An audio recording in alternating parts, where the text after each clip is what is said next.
Buongiorno, siamo giusti. Oggi con me c'è la dottoressa Russo che dopo quindi interviene su anche alcune circolari che sono arrivate proprio in queste ultime ore ieri dal Ministero. Non c'è il Presidente perché ha avuto delle videoconferenze improvvise, quindi non è riuscito insomma a essere qui oggi. Allora, intanto iniziamo con un compleanno. Come di solito, allora, compie 100 anni il signor Turino Martini di Codevigo. 100 anni, auguri. Partiamo con il bollettino. Allora, tamponi molecolari, 4.528 più 20.145 rispetto a ieri. Test rapidi 3.826 più 23.000 rispetto a ieri. Quindi il totale tra tamponi molecolari e tamponi rapidi nelle ultime 24 ore è di 43.886.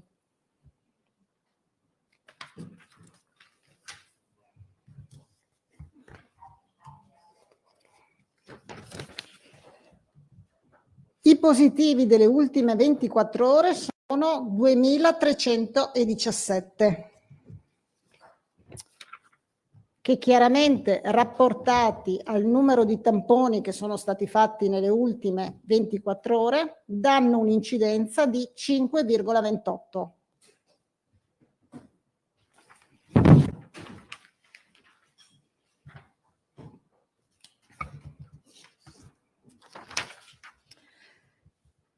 Il numero dei positivi da inizio pandemia, inizio emergenza ad oggi, quindi dal 21 febbraio 2020 ad oggi, è di 382.838, 382.838.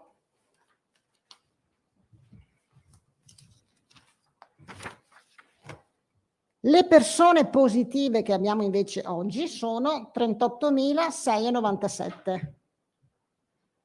Numero complessivo, come dice sempre il Presidente, che comprende chiaramente la parte di asintomatici, la parte di persone sintomatiche che sono curate anche a casa, insomma, rispetto ai cartelli che vediamo dopo, che sono invece quelli dell'occupazione ospedaliera.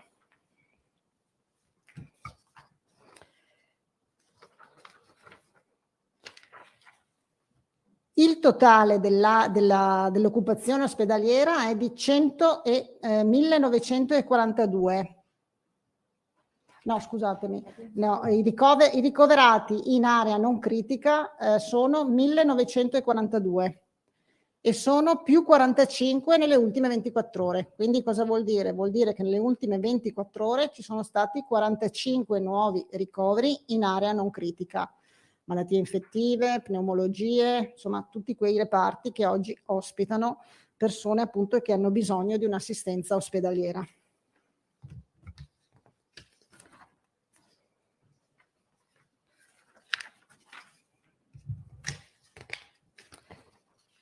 Le terapie intensive invece hanno avuto meno 3 ingressi, quindi siamo a 299 per le terapie intensive.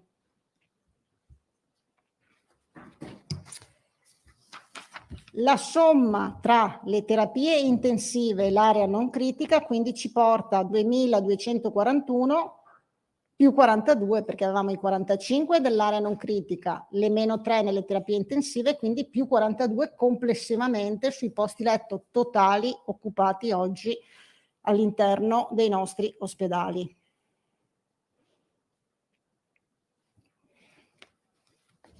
Quindi vedete che è un dato importante, è un dato che supera sicuramente, abbiamo visto anche nei giorni scorsi, quello che era il dato complessivo di marzo dell'anno scorso, insomma, per capirci.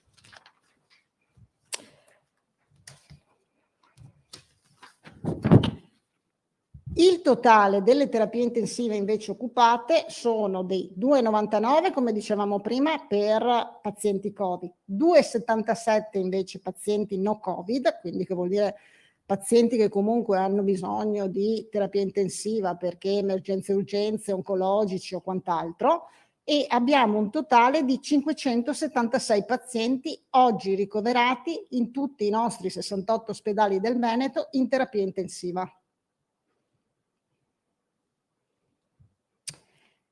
I 277 sono un numero ancora molto alto rispetto a, se ci ricordiamo, i numeri che avevamo a marzo, perché sapete che abbiamo comunque interrotto le attività con nota del direttore, insomma, che è attiva quindi da fine settimana scorsa. Abbiamo sospeso tutte le attività che richiedono quindi e che non sono urgenti emergenti e che quindi non sono legate a patologie o eventi di questo tipo e richiedono eventualmente la terapia intensiva, come può essere anche alcune operazioni che sono state programmate ma che non hanno pazienti anziani che potrebbero richiedere, eccetera. Sapete che la settimana scorsa, mi sembra venerdì, è stata inviata la nota a tutte le USL, come anche nelle ondate precedenti, di sospensione di queste attività, e quindi invece questi sono ancora dati che ricalcano quella che era insomma un'ordinarietà insomma che vedeva non blocchi di attività di questo tipo. Il totale dei morti è a 10.625, quindi più 35 nelle ultime 24 ore. E i dimessi, altro dato insomma che ci piace far vedere perché è un dato comunque positivo, 18.014 le persone che sono state dimesse.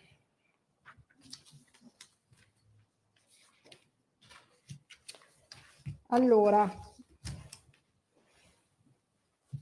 alcune considerazioni e poi sulla parte anche eventualmente insomma di come sta circolando il virus e quant'altro, c'è la dottoressa Russo che può essere anche più precisa e entrare un po' nello specifico. Allora, noi vediamo che comunque il virus continua a circolare, il numero dei positivi è un numero positivo insomma che ancora ha un suo numero insomma così diciamo strutturato. L'incidenza è un'incidenza invece minore rispetto a quella nazionale, che chiaramente è legata però anche al gran numero di test, di tamponi molecolari e rapidi che noi facciamo. L'occupazione ospedaliera, abbiamo visto anche ieri tutti i dati e tutte le varie situazioni, vediamo che continua a crescere, però insomma diciamo non con quella curva proprio ripida quella scesa ripida che avevamo visto sicuramente a novembre e dicembre, però continua a crescere. Da qui quindi la massima attenzione, preoccupazione e allerta all'interno di tutti i nostri ospedali per chiaramente essere pronti anche a numeri che ci chiedono un impegno maggiore. Sapete che noi siamo entrati, lo diceva ieri l'ingegner Fattori, nella fase 4, appena entrati nella fase 4, ci sono alcune realtà, le abbiamo viste ieri, quindi non li riepilogo, che sono ancora nella fase 3, fase gialla, fase 4 la fase arancione, che quindi hanno un'incidenza minore sicuramente. Noi stiamo monitorando e anche stamattina abbiamo fatto l'incontro con i direttori generali per fare il punto chiaramente sulla campagna vaccinale, e adesso parlerò un attimo di campagna vaccinale degli ultimi numeri, ma anche per ribadire, riconfermare e dare indicazioni anche alle nostre USL di continuare con tutta l'attività, che è attività essenziale, di monitoraggio, contact tracing, di isolamento delle persone, perché sappiamo insomma che comunque questa è un'attività che deve andare di pari passo, è un'attività che permette la non circolazione del virus anche relativamente al discorso delle varianti, insomma a qual è la situazione oggi, quindi proprio per cercare di essere molto diciamo puntuali su questa, perché diventa fondamentale. Chiaramente si chiede ancora massima attenzione alla popolazione, ma il colore, la colorazione in cui siamo la implica anche, visto che siamo in zona rossa. Venerdì ci sarà la nuova cabina di regia con le nuove indicazioni e probabilmente stasera ci sarà anche il nuovo decreto che quindi capiremo insomma rispetto alle nuove colorazioni cosa succederà. Non abbiamo, ve lo dico già, nessuna anticipazione sul decreto, quindi non sono circolate né bozze finora né nulla, quindi leggiamo anche noi insomma quello che c'è sulla stampa, quindi non abbiamo nessuna indicazione sul decreto.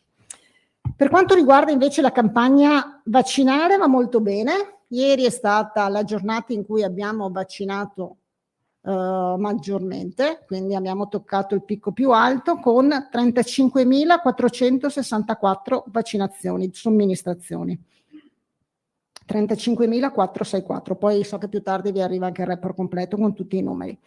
Quindi oggi noi abbiamo un totale di 868.537 dosi somministrate, prima dose, e 245.316 invece cicli completi, quindi queste sono le persone che hanno completato il ciclo con prima e seconda dose.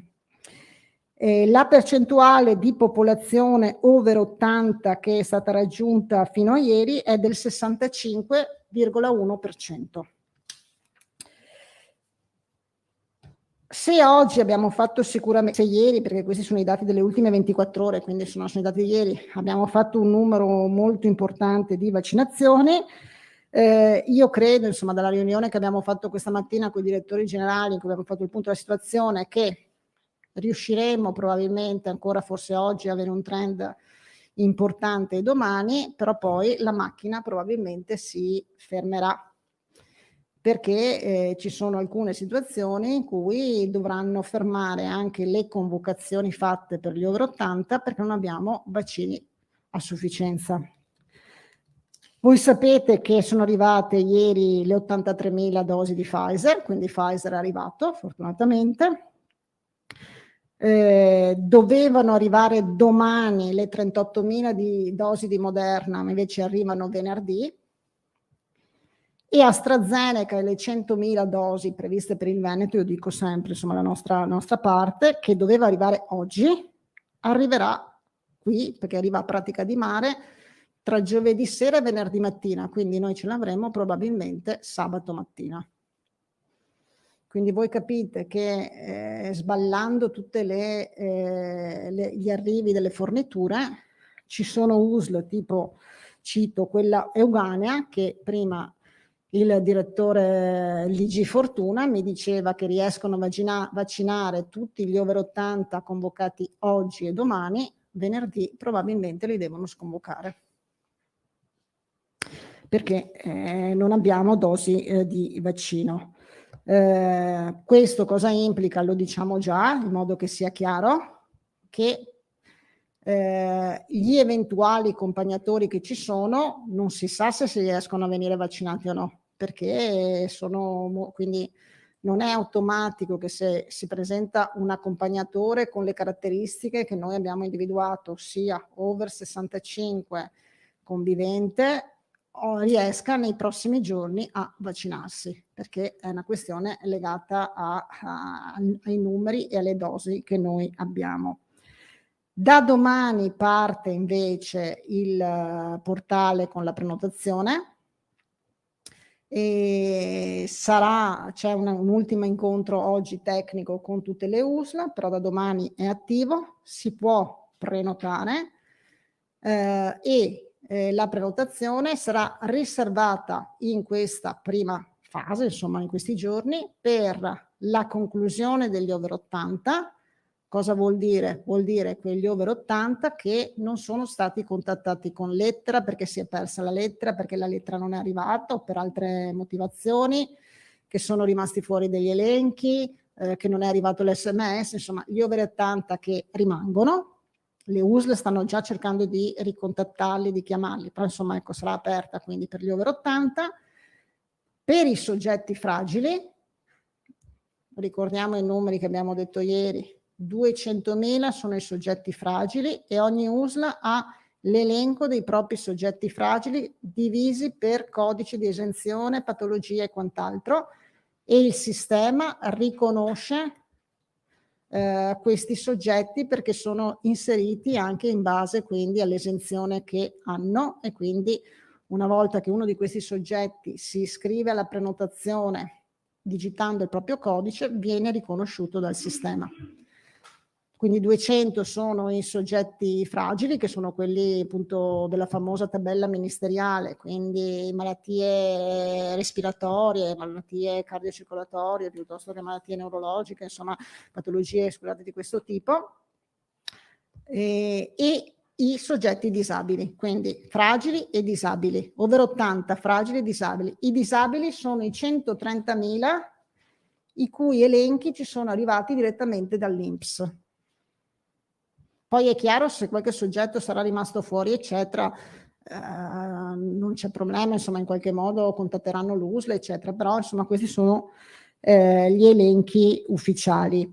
È chiaro che da quando parte il sistema di prenotazione, allora in questi giorni, lo ripeto, ancora manteniamo il discorso degli accompagnatori, ma non garantiamo che possano essere vaccinati, proprio per il problema legato alla carenza di vaccino. Da quando parte il sistema, quindi noi diciamo da lunedì, solo le prenotazioni, non c'è più il discorso degli accompagnatori, quindi da lunedì. Quindi solo prenotazioni, e in questo caso solo per quelle categorie. Tanti ci chiedono, ma noi possiamo prenotarci? Sì, il sistema permette di prenotare tutti, ma chiaramente di volta in volta verrà scritto, insomma ci sarà un'indicazione quali categorie possono prenotarsi. Perché è inutile che facciamo prenotare tutti, dal cinquantenne a quello che ha 40 anni a quello che ha 30 anni, quindi creando anche insomma dei problemi al sistema.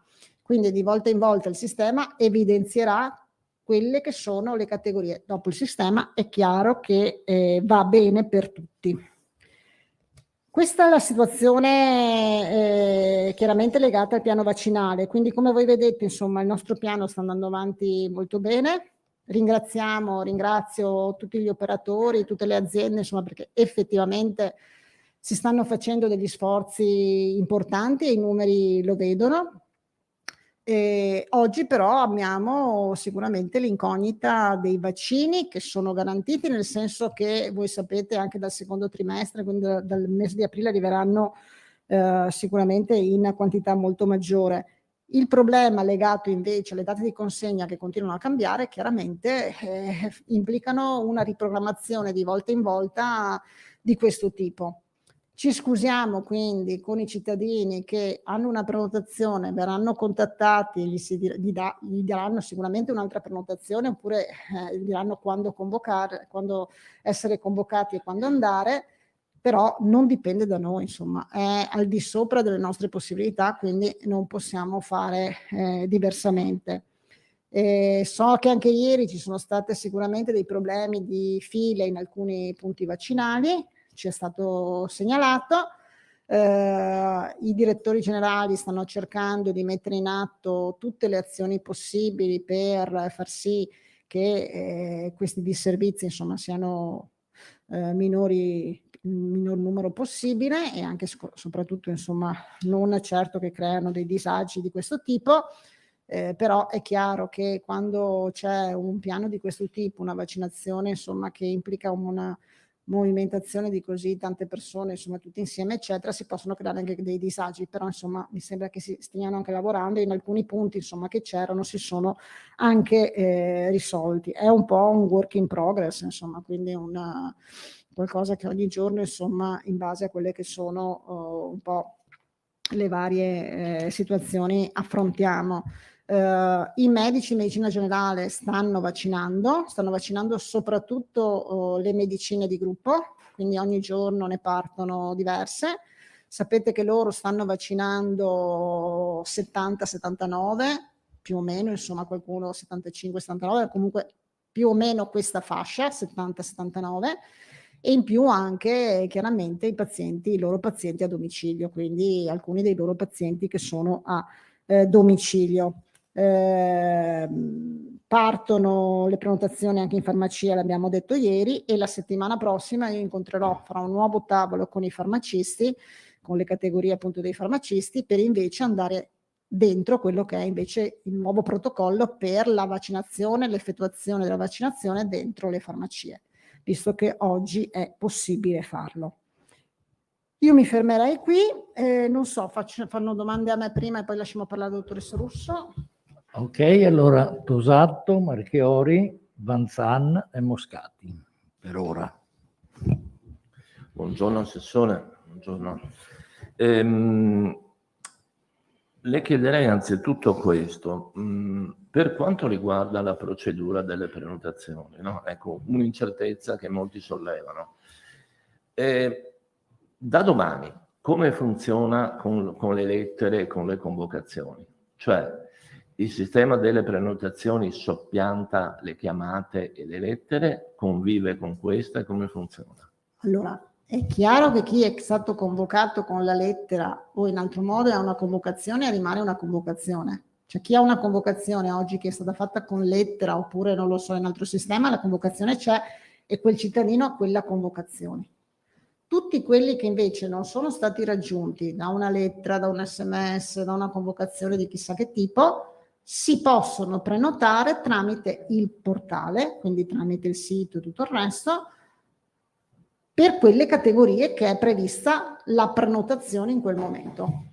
Però è chiaro che se uno ha una convocazione, cioè domani apriamo e uno ha la convocazione per andare domenica, vige la convocazione che deve andare domenica, non si deve riprogrammare e riprenotare. Cioè non azzeriamo le prenotazioni, continuiamo a mantenerle finché insomma si esauriscono e inseriscono quelle nuove. Comunque in prospettiva le prenotazioni online sostituiranno totalmente le altre tipologie di prenotazione. Ecco, l'altra domanda, ci ricapitola un po' questa cosa delle consegne dei vaccini, ovvero Pfizer è arrivato ieri mattina, no? Pfizer è arrivato ieri mattina 83.000, quindi sono stati distribuiti ieri in giornata, tarda giornata, quindi sicuramente da oggi insomma stanno vaccinando con quello che è stato distribuito ieri di Pfizer. Doveva arrivare oggi i 100.000 di AstraZeneca, invece c'è un ritardo, sono partiti ieri sera dal Belgio e arrivano o domani sera o venerdì mattina a Pratica di Mare, più venerdì mattina dicono. Da Pratica di Mare poi devono raggiungere le singole regioni, quindi noi non ce li avremo prima di venerdì sera e quindi sabato mattina, io presumo, insomma. Moderna invece 38.000, dovevano arrivare domani giovedì, invece ci vengono consegnate venerdì. Quindi praticamente i vaccini sono esauriti? Sì, sono esauriti, anche perché voi sapete insomma che per quanto riguarda Pfizer e Moderna ci sono le seconde dosi, quindi le USL hanno quei 2 giorni da mantenere insomma anche per fare le seconde dosi. Quindi l'esempio dell'USL insomma che ho citato prima perché mi ha chiamato il direttore Fortuna che dice me l'aveva già preannunciato ieri sera, poi anche questa mattina si è confrontato per capire se c'era la possibilità di prendere del vaccino da altre USL in modo da non sconvocare chi era convocato, ma lui dice io devo iniziare a chiamare quelli che sono convocati venerdì perché non ho vaccino per le persone di over 80 che avevo convocato per venerdì. Grazie. Grazie, passiamo a Ilaria Marchiori. Sì, buongiorno Assessore. Buongiorno. Volevo chiedere una cosa, visto che siamo in attesa del nuovo decreto e che comprenderà anche la questione dei sanitari che non si sono vaccinati, noi abbiamo dei dati, riesce a darci dei dati del nostro territorio di quanti tra medici e infermieri non si sono vaccinati a questo proposito? Allora, la dottoressa Russo mi dice che noi abbiamo tra i sanitari, quindi comprendiamo tutti i sanitari, quindi intendiamo ospedale e anche territorio, Sì. abbiamo una copertura dell'85%. Vuol dire che manca un 15% di persone circa, e tra questo 15% bisogna capire se sono persone che per patologie, insomma alcuni saranno anche persone che per patologie non si sono vaccinati o per altre motivazioni, però insomma ecco, noi oggi abbiamo questo dato, quindi una copertura dell'85% e quindi per differenza ci manca insomma un 15%.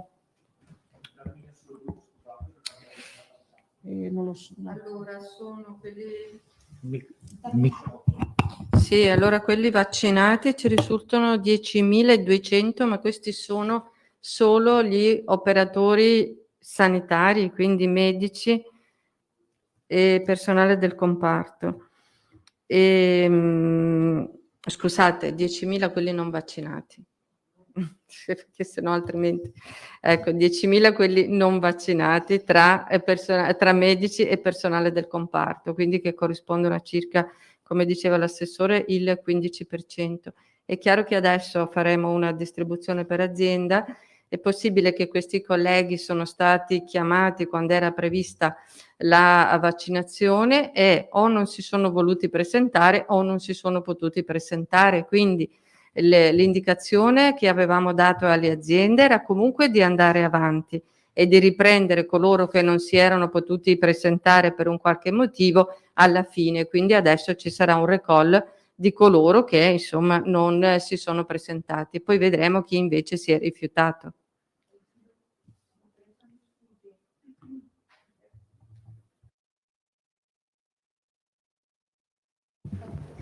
Prova? Sì, ok, adesso sì. va.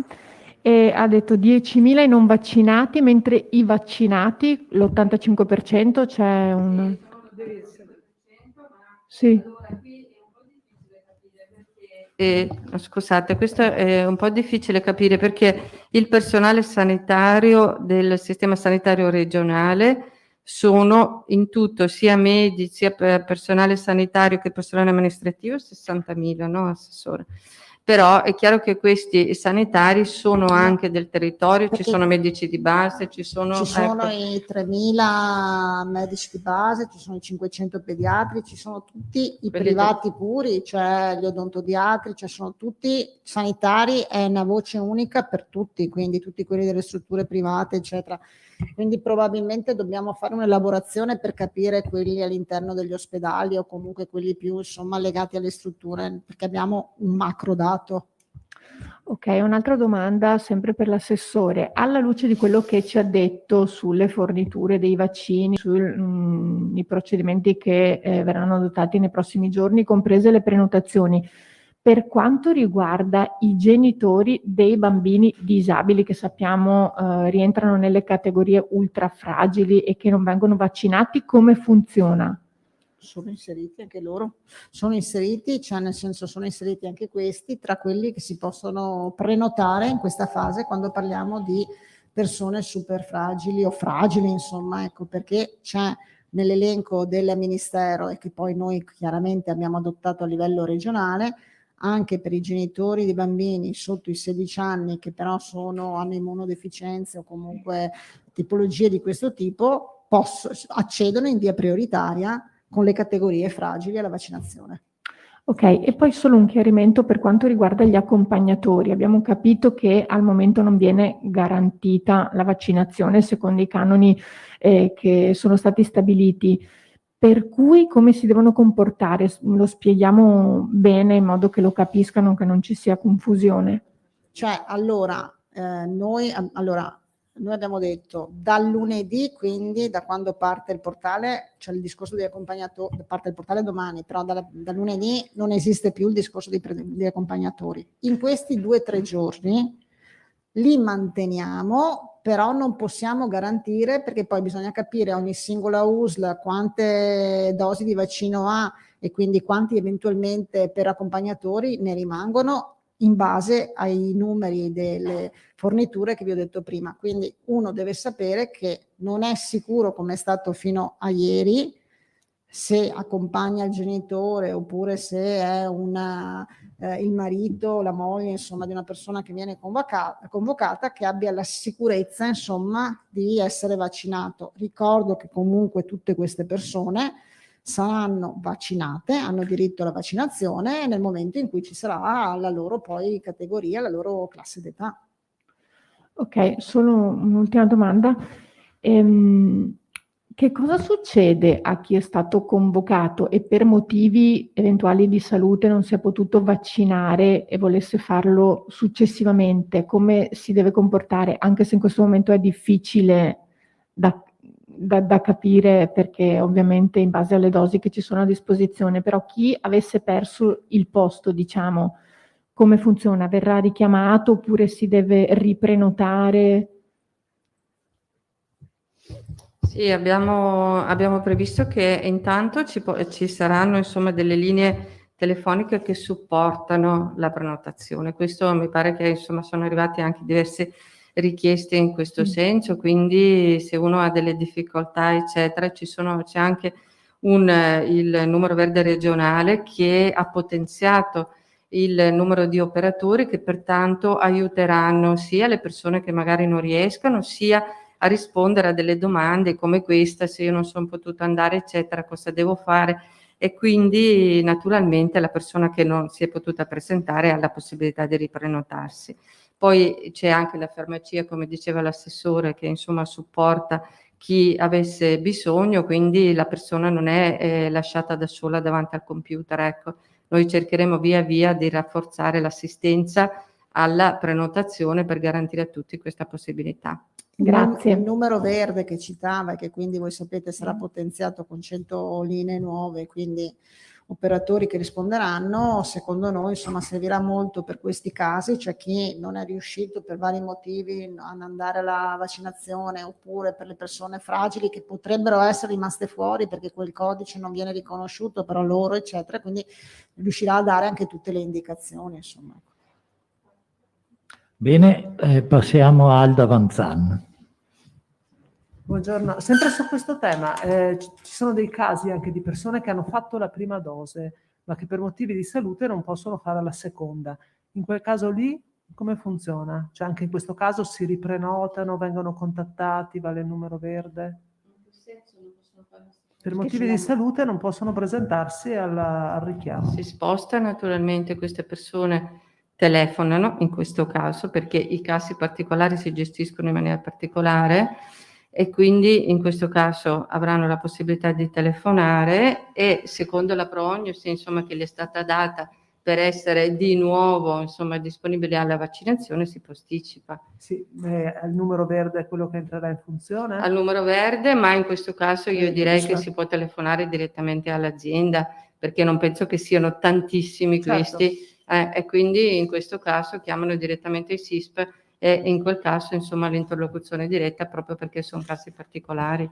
Mentre invece dunque il numero verde è già in funzione oppure quello che verrà potenziato? No, è già in funzione ma lo potenzieremo. Perfetto. In modo che non ci siano problemi di andare in crash o comunque di avere situazioni come ci sono state, quindi è in funzione, però chiaramente prevedendo anche un ricorso importante a questo strumento lo potenziamo proprio nei prossimi giorni, contemporanea con l'avvio della prenotazione online. Una precisazione, lei ha garantito che comunque i richiami ci saranno nonostante questo blocco. Quindi... Su questo noi insomma ci siamo impegnati e abbiamo, voi sapete insomma all'inizio avevamo anche accantonato tanto, adesso sicuramente non abbiamo accantonato quel magazzino, però più o meno insomma diciamo riescono a, e poi se c'è qualche azienda che va in sofferenza subentra qualche altra azienda che aiuta, insomma garantiamo comunque i richiami. Settantenni, lei diceva prima che i medici, le medicine di gruppo hanno già iniziato la fascia 70-79 e alcuni 70-75, se non ho capito male. Allora noi avevamo dato... Gli altri, quelli che non hanno la medicina di gruppo, cosa devono fare? Devono aspettare la chiamata per la prenotazione? Allora, qui i canali possono essere diversi. Allora, ci sono i medici che hanno iniziato e sono quelli che sono i medicine di gruppo. Ci sono dei medici singoli che hanno iniziato e che vanno nei punti vaccinali e quindi il medico convoca i propri assistiti che sono in quella fascia nel punto vaccinale, tipo non so, in Fiera Vicenza, insomma, sono state dedicate delle linee apposite per i medici. Se non c'è nessuna di queste caratteristiche e il cittadino rimane fuori. Chiaramente nel momento in cui apriremo anche noi, perché non possiamo pensare che sia esaurita tutta quella fascia, quindi apriremo a un certo punto la prenotazione per quella fascia, si prenoteranno insomma con il sistema e quindi andranno poi in un punto vaccinale con un appuntamento. Bene. L'ultima domanda invece, ieri c'è stata una circolare, un'ordinanza anzi, del commissario straordinario Figliuolo che diceva che i domiciliati per lavoro, per studio o per altro saranno vaccinati nella regione dove lavorano o dove Noi lo studiano. facevamo già. Ecco, questi dovranno aspettare le fasce di età se non sono nelle categorie protette, cioè voglio dire, È se non chiaro, sono anziani, chiaro. se sei il cinquantenne, il Chiaro. sessantenne, il quarantenne, il criterio sarà sempre quello sarà sempre anagrafico. quello, infatti noi lo facevamo già per forze dell'ordine e insegnante perché erano state già aperte con i servizi essenziali le categorie degli insegnanti delle forze dell'ordine, oppure con le persone super fragili, pensiamo non so agli oncologici che vanno a curarsi ad Aviano per esempio, insomma eccetera, quindi lo facevamo già.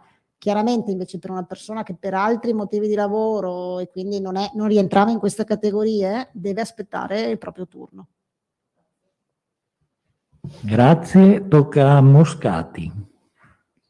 Sì, buongiorno Assessore.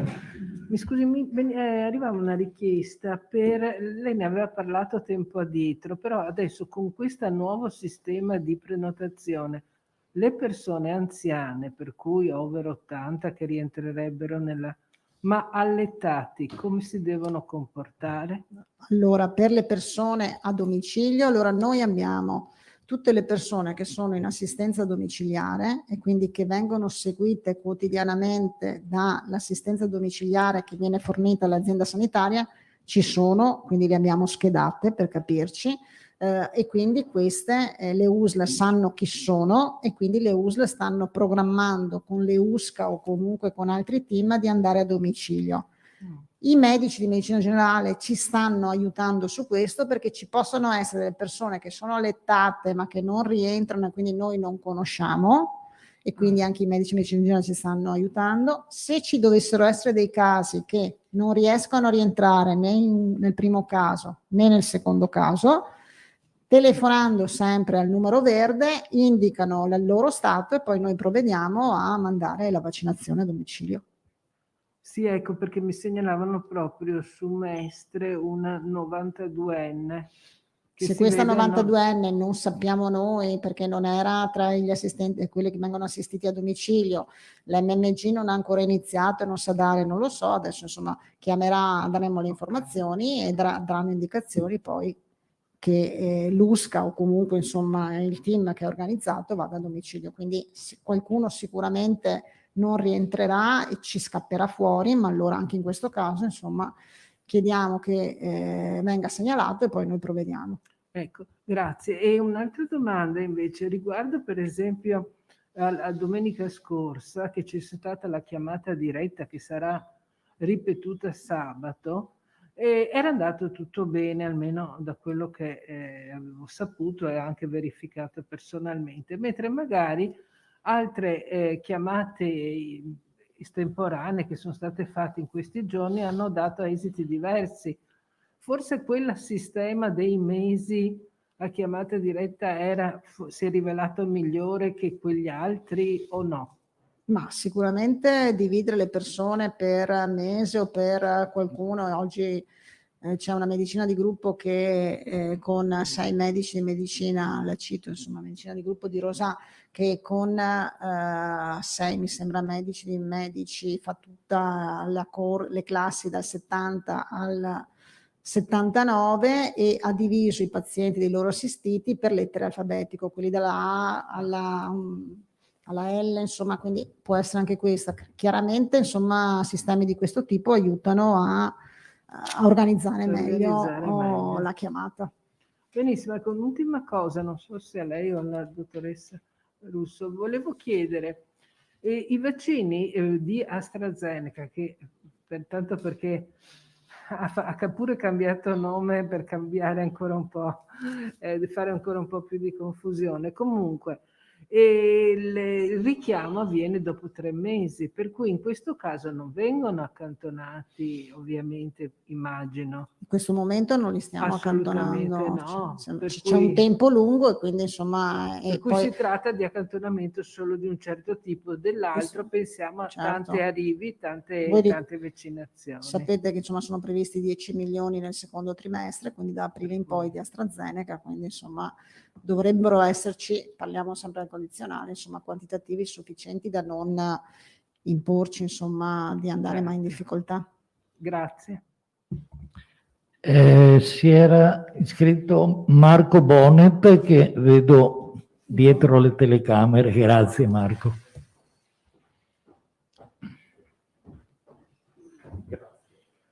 Niente, grazie. Se volevo chiedere questo, rispetto a questi problemi sui ritardi delle vaccinazioni, avete pensato di, come dire, rimodulare il ritmo delle vaccinazioni? Mi spiego, cioè nel senso che abbiamo capito che la regione sta spingendo molto per vaccinare il più possibile e questo sta generando anche dei disagi ovviamente di cui parlava lei.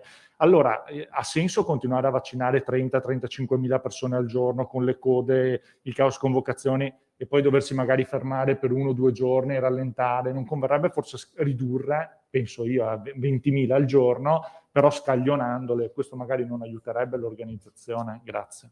Ma sicuramente nei prossimi giorni andremo in riduzione per forza di cose, non avendo i vaccini, quindi andremo sicuramente in riduzione come numeri, insomma, perché poi è legata alle dosi di vaccino disponibili che noi abbiamo. Dopodiché domani entra il sistema di prenotazione e sicuramente sarà un sistema molto più ordinato rispetto anche a, ripeto, di servizi che ci sono stati, però con l'obiettivo nostro, insomma, credo che è il fine di tutti noi, di riuscire a vaccinare più persone possibili, metterle in sicurezza, perché abbiamo visto anche i dati ieri, quindi come è cambiata la tipologia del paziente ricoverato che va in terapia intensiva, insomma, di età rispetto a le altre 2 ondate, quindi con l'obiettivo questo. La macchina è una macchina che voi sapete, insomma, in continua evoluzione e continuamente perfettibile, ma con questi numeri non può essere diverso, insomma, con questa mole. Io non ho altri colleghi iscritti per fare delle domande. No, venga qui, che parla. Allora, la dottoressa Russo vi dice un attimo di l'ultima circolare che è arrivata, che è quella delle persone che vanno in vacanza, insomma, quindi che ha anche rispetto, che hanno la possibilità di andare all'estero, e quindi per quanto riguarda il sistema poi di effettuazione per quanto riguarda rientro, la quarantena, tutto il resto, e quindi vi dice un attimo come ci stiamo muovendo.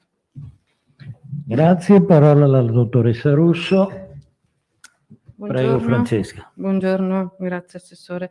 No, allora la comunicazione è anche piuttosto breve. Ieri pomeriggio è arrivata un'ordinanza del Ministro della Salute Speranza che individua delle misure, diciamo, di sorveglianza e quarantena per quanto riguarda i soggetti che si recano all'estero fino al 6 di aprile. Pertanto, per tutti coloro che si recano all'estero, anche nei paesi europei, al rientro, che si sono recati, insomma, che dal momento in cui tornano devono segnalare al Dipartimento di Prevenzione che sono stati all'estero, perché devono fare un tampone e rimanere indipendentemente dall'esito del tampone, quindi anche se il tampone dovesse risultare negativo, devono restare a casa per 5 giorni e al termine del 5º giorno fare un altro tampone, che può essere un tampone rapido o un tampone molecolare. Naturalmente, se nell'arco dei 5 giorni, mettiamo che fossero risultati negativi, dovessero comparire dei sintomi, devono subito segnalarlo, perché cambia la lunghezza della quarantena e quelli che sono i provvedimenti legati, perché da quarantena si trasforma in isolamento con indagine dei contatti e così via. Quindi questa è una indicazione che dobbiamo trasmettere anche alle aziende ULSS, perché appunto l'abbiamo vista stamattina, e che è un tipo di provvedimento che tende a, diciamo, mettere un alert sulla responsabilità del soggetto che si reca all'estero e che rientra. Ecco, questa era la cosa insomma importante che volevamo dire. Poi per il resto insomma c'è il discorso della farmacia, l'ha detto l'assessore, che è arrivato il protocollo anche questo ieri e naturalmente andremo in accordo con le farmacie. Quello che dobbiamo fare noi come operatori della sanità è quello di affiancare i farmacisti che vaccineranno nei nostri centri vaccinali, come un po' abbiamo fatto anche con i medici competenti delle forze dell'ordine che hanno vaccinato i propri, perché abbiano una sorta di tutoraggio per l'avvio poi al funzionamento della registrazione dei tempi della vaccinazione. Non so se Se ci sono domande per la dottoressa, ecco la Moscati. Sì, mi scusi dottoressa, se posso fare una domanda invece sui vaccini. Allora, il discorso dei tanti mesi dell'AstraZeneca rispetto alla prima dose, è previsto o è possibile fare, e dove si può fare se uno volesse fare la ricerca degli anticorpi, se ha maturato gli anticorpi, eccetera? Com'è che uno può sapere? No. Allora, la ricerca degli anticorpi non è prevista né prima dell'effettuazione della vaccinazione, né a livello di circolare nazionale, né a livello di indicazioni internazionali, né dopo, a meno che non ci siano delle motivazioni specifiche. Nel contempo l'Istituto e il Ministero stanno portando avanti degli studi a cui in alcuni di questi gruppi studio partecipa anche la Regione Veneto, dove alcuni soggetti randomizzati vengono sottoposti alla ricerca degli anticorpi dopo la vaccinazione. Questo perché? Perché diciamo un gruppo rappresentativo della popolazione può dare poi delle risposte che sono utili a tutta la popolazione circa sia il livello di anticorpi che si raggiungono dopo la vaccinazione, sia la durata di questi anticorpi alla fine delle 2 dosi previste. Quindi quello che emergerà da questi tipi di risultati orienta poi quelle che sono le decisioni che devono essere prese per tutti gli altri, però non è previsto al momento né prima né dopo. E siccome, come tutte le cose, come si chiamano i volontari per altre situazioni, le persone possono offrirsi volontarie per questa ricerca o no? Allora, Come non viene- seguo... come viene Sì, scelta? diciamo che sono degli studi a cui hanno aderito principalmente i centri universitari della nostra regione. Quindi credo che il reclutamento abbiano deciso loro in accordo con i colleghi nei centri vaccinali. Adesso non credo che ci sia, diciamo, una apertura a chi si vuole presentare, perché probabilmente hanno già reclutato, però potremmo anche vedere a che punto sono, se ne sono previste altre fasi per diciamo aprire anche a chi volontariamente volesse farlo. Di questo credo appurerò, insomma, se è possibile. Grazie. Bene, Abbiamo prego finito? Assessore. No, se abbiamo finito. Se non ci sono altre domande per l'assessore Lanzarino o la dottoressa Russo, per oggi chiudiamo qui. Abbiamo fatto abbastanza presto e bene. Appuntamento a domani.